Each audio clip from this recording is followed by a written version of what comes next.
ታዲያስ አዲስ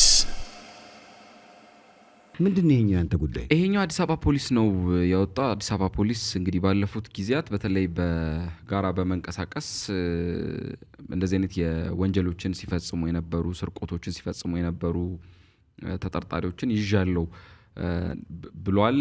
አሁን ደግሞ እንደዚሁ በተሽከርካሪ በመንቀሳቀስ የባልትና ዕቃ የሚገዙ በመምሰል የሞባይል ስልክ ስርቆት ሲፈጽሙ የነበሩ 3 ተጠርጣሪዎችን ነው በቁጥጥር ስር እንደዋለ የተናገረው። ጥያቄ አለኝ። እሺ የባልትና ውጤቶች እሺ የሚገዙ በማስመሰል ገዢ የሆኑት እነሱ ናቸው ገዢ ባልትና ቤት ነው የሄዱት። ባልትና ቤቶች ትኩረት ያደርጋሉ። ለብቻቸው የሚንቀሳቀሱ ሰዎች ያልታየ ስራ ዘርፍ ላይ ነው የሄዱት የባልትና ሱቆችን በተመለከተ። ምክንያቱም ሸዋሸዋ እስካሁን የማቀው በሚኒባስ ትራንስፖርት ላይ ነው። አሁን ወደ ባልትና ቤት እሺ። እንግዲህ 3ቱ ተጠርጣሪዎች መቅደስ ተስፋዬ፣ ያሬድ ሙልጌታና ኤፍሬም አብርሃሌ ተባሉ እንግዲህ ወንጀሉን ፈጽመውታል ተብሏል። መላክ ያወጣዋል በለሚኩራ ክፍለ ከተማ እንግዲህ ወረዳ 5 አካባቢ ሎሚ ከለር ጋራ የመኖሪያ ቤቶች አካባቢ ነው እንግዲህ ይንቀሳቀሳሉ ያለው ፖሊስ። የተለያዩ ሰዎች በተለይ በእግራቸው ብቻቸውን ሲሄዱ ነው ትኩረታቸውን የሚስቡት እና ደግሞ ቀደም እንዳልነው የባልትና ዕቃዎች የሚገዙ በማስመሰል ለብቻቸው ሱቅ ውስጥ የሚሸጡ ሰዎች ነው ታርጌት የሚያደርጉት ነው ያለው። እንደለመዱት ግንቦት 10 2018 ዓ.ም በክፍለ ከተማው ወረዳ 5 እንግዲህ ሎሚ ከለር ጋራ የመኖሪያ ቤቶች አካባቢ ከሚገኝ የባልትና መሸጫ ሱቅ በመሄድ የዋጋ ግምቱ 45,000 ብር የሚያወጣ የሞባይል ስልክ ሰርቀው በተሽከርካሪያቸው ሊያመልጡ ሲሉ ነው በአካባቢው በነበሩ ተሽከርካሪም አላቸው። ፕሮዳክሽን ኮስትማ ይኖረዋል እኮ ሸዋሸዋ ይኖረዋል። ምናልባት ኪራይም ሊሆን ይችላል። ምክንያቱም አሁን ለምሳሌ መኪናውን በ2,000 ቢከራዩት እኮ ስልኩ ሲሸጥ ከላዩ ላይ 45,000 ማለት ነው ዋጋው የሚለው ከላዩ ላይ 40,000 ተሰራ ነው እነሱ የሚሉት። ስርቆትን እንደ ስራ ነው እንደው ምንድነው እነዚህ ሰዎች አሁን ባልትና ቤት ገቡ። ሰዎች በምን እንሸወዳለን?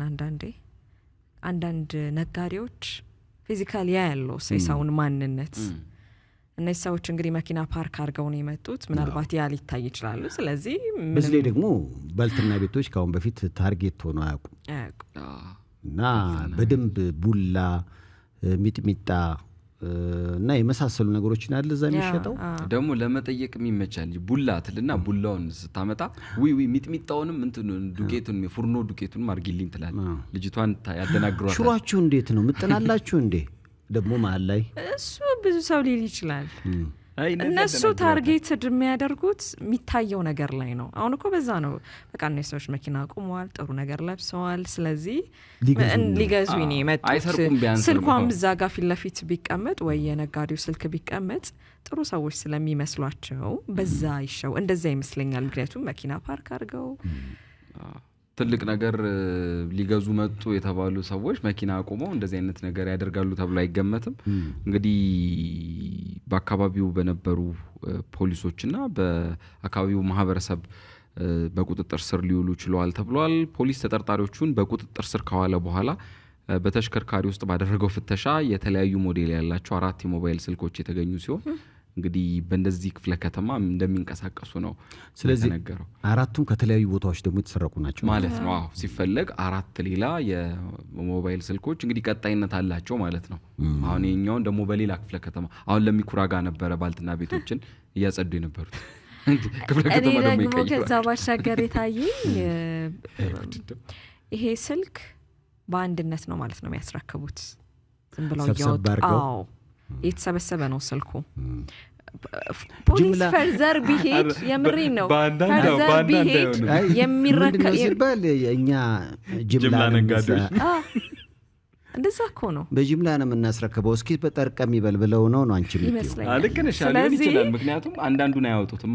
በደንብ ኢንቨስቲጌሽን የሚፈልግ ነገር ነው። ፖሊስ የበለጠ ስራዎችን መስራት ቢቻል እነዚህ ሰዎች የሚያስረክቡበትን ቦታ መያዝ ይችላል ብያስ። ያው እንግዲህ ሰርቶ እኔ እንግዲህ በሁሉም ሃይማኖት ስርቆት ኃጢአት አይበረታታም። እንዲሁም ደግሞ እንደ ሰው ሃይማኖት ባይኖርሽም ከዛ አንፃር እንግዲህ ሰዎች ሰርተው እንዲበሉ አትስረቅ ነው የሚለው ቃሉ ያንን ቃል ለማከበር ማለት ነውና በተለይ ደግሞ እንዲህ አይነት እንቅስቃሴዎች ሲደረጉ አንድ ቦታ ላይ የተፈጸመው ስርቆት ሌላ ቦታ እንዳይፈጸም ደግሞ ማሳያ እንዲሆን ነው። ከዚህ አንፃር አሁን ሿሿን የምናውቀው ትራንስፖርት ላይ አይደለ አሁን ደግሞ ወደ ባልትና ቤት መጥቷል ማለት ነውና በተለይ ባልትና ቤት ብቻ ሳይሆን የተለያየ ንግድ ላይ ያላችሁ ሰዎች ከመኪና ወርደው ምናምን መጣው እስኪ ምናምን ሲሏችሁ በቃ ያ ሰው መኪና ስለያዘ ገዢ ነው ሁሉንም ማለት ይከብዳል ነው። ዛሬ ግን የሰማሁት ሌላ የስርቆት ቴክኒክ አሁን ቴሌብር እንግዲህ በትራንስፖርትም ላይም ተጀምሯል አይደለ እና ተሳፋሪዋ ከጎን ነበረች ያለችኝና አንድ ወዳዴ ስትነግረኝ ቴሌብር ልስጥሽና ካሽ ቴሌብር ላይ ላኪልኝ አንቺም ስትለኪ እሷ ላኪዋ ናት ካሽ ነው የምትቀበለው ከዛ ላኩኛለች ቀስ ብላ ረሳስታ ምንም ነገር ሳትል በቃ ወርዳ ሄደች ረሳሁት እኔም ግን እሷ መርሳት ነው በደንብ የኛ ጓደኛ ደግሞ ትላንት ያጋጠመው ምናልባት ለሌሎችም ትምህርት ይሆናል ብሎ ይሄ ከፋይዳ ጋር ባንክ ሲስተምን ማገናኘት ማያዝ ደውሎ ስላላገናኙት እስኪ ሳገናኘው መመልስልህ እሺ ኧረ ምንም ችግር የለም እኔ እኮ ሰዎች አሉኝና ላገናኝልህ ቡዳ ብሎ ዘጋው። የማያውቀው ሰው ደውሎ ላይ ትንሽ አስቸጋሪ ነው። እና ጠንቀቅ ማለት ነው። በተለይ ብቻቸውን እንደዚህ አሁን የንግድ ቦታ ላይ ብቻቸውን የንግድ ስራ የሚሰሩ ሱቅ ውስጥ ብቻቸውን የሚቀመጡ ብዙ ጊዜ ሴቶች አይደሉ ብቻቸውን ተቀምጠው የሴልስ ስራዎችን የሚሰሩ ለብቻቸው ብዙ ይቀመጣሉ እና ታርጌት ይደረጋሉ። ብዙ ጊዜ ለብቻቸው መሆናቸውን የሆኑ ሰዎች የሚያውቁ ከሆነ ገብተው ብዙ ጊዜ እናያለን እኮ ገብተው ስልኮቻቸውን ፊት ለፊት ተቀምጠው የነበሩ ነገሮችን አንስተውባቸው ይሄዳሉና ጥንቃቄ በጣም ያስፈልጋል። ሰው ማመን በቃ አስፈላጊ አይደል ከባድ ነው። በቃ ማታውቁት ከሆነ ይሄን ያክል ማመን በጣም ከባድ ነው። የራስን ንብረት አውጥቶ መስጠት አጉል ቦታ ላይ ስልክ ማስቀመጥ ምናምን አስፈላጊ አይደለም። ጥንቃቄ እንግዲህ ተጠርጣሪዎቹ ምን ይፈረድባቸው ይሆን የሚለውን ወደፊትም ተከታትለን ነግራችኋለን። ታዲያስ አዲስ